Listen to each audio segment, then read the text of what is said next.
Thank you for joining. Today, the discussion is about integrity. What is integrity? And we're looking at it from the position or perspective of leadership or management. Integrity is made up of many different components, and there are so many different definitions of it. The one I choose to use is the one that defines integrity as having honesty. Leaders must be honest. They must say things as they are. They must be truthful. They must be transparent. They must also be consistent, which is another component of integrity. Consistency in their actions, consistency in their behaviors. And those behaviors and actions must conform to moral uprightness and a standard or code of ethics and behavior. That's a tall order, because underneath it all, underneath the title, underneath the training, underneath the education, underneath the oratory and public speaking skills, there's a human being. And that human being, by nature, cannot ever be 100% consistent. And so the honesty in that aspect is to admit that as a leader, I've made a mistake. I'm sorry about that. This was the oversight that took place in order for that mistake to happen. This is what I'm going to do better. Rather than sit and defend actions, make excuses or provide reasons for them, it's about taking accountability for things when they go wrong. Even though the leader themselves may not have made the mistake itself, the mistake may have been made by someone in their charge, maybe made by someone they delegated work to. A negative result may come as a result of not incompetence, but maybe inability or an oversight on the part of the person that the work was delegated to.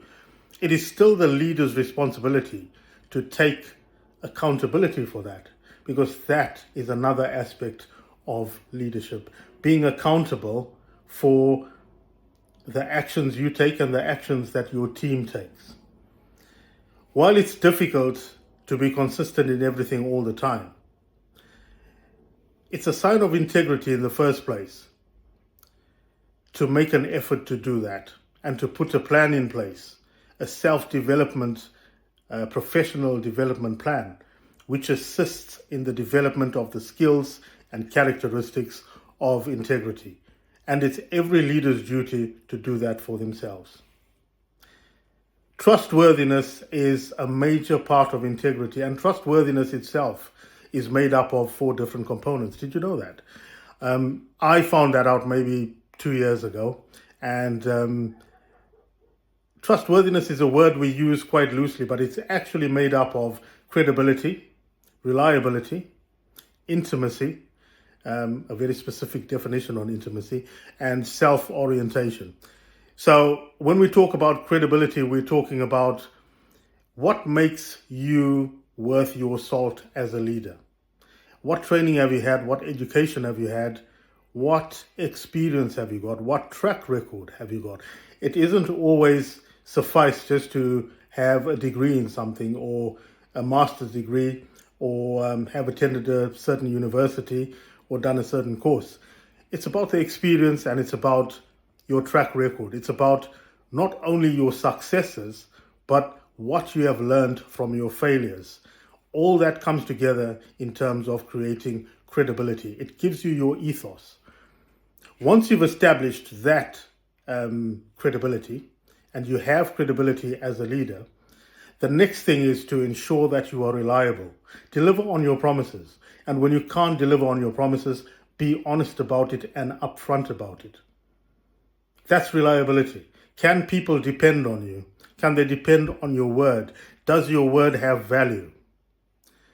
Then we have intimacy, which I said has a very specific definition. And in this instance, intimacy is about people feeling safe and secure to speak out, to make points, to give you feedback, to raise issues without the fear of consequences or something coming back on them. It's how well you maintain people's confidence in you. Can they tell you things in confidence? And will you keep it in confidence? That's intimacy. And then self-orientation is the last part, which is how self-orientated are you?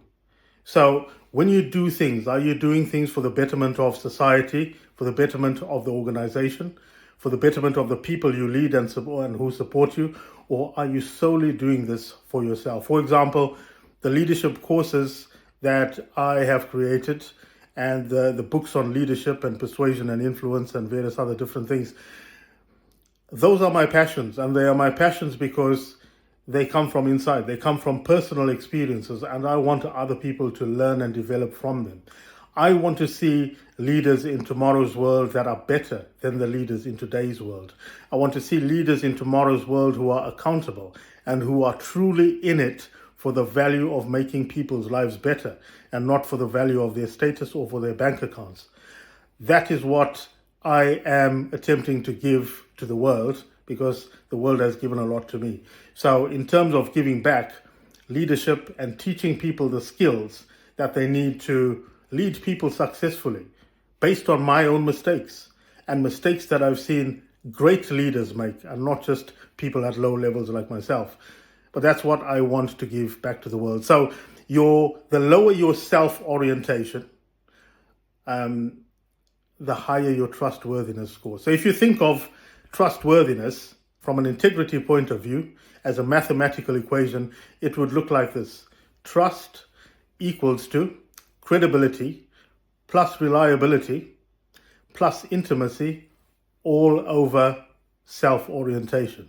So the less self-oriented you are and the more outward looking you are in terms of society and the organization, then the higher your trustworthiness score will be.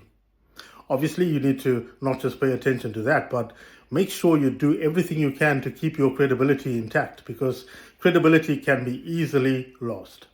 Make sure you take action to be reliable, and make sure you act in confidence when people bring their issues to you. Be trustworthy, in a nutshell.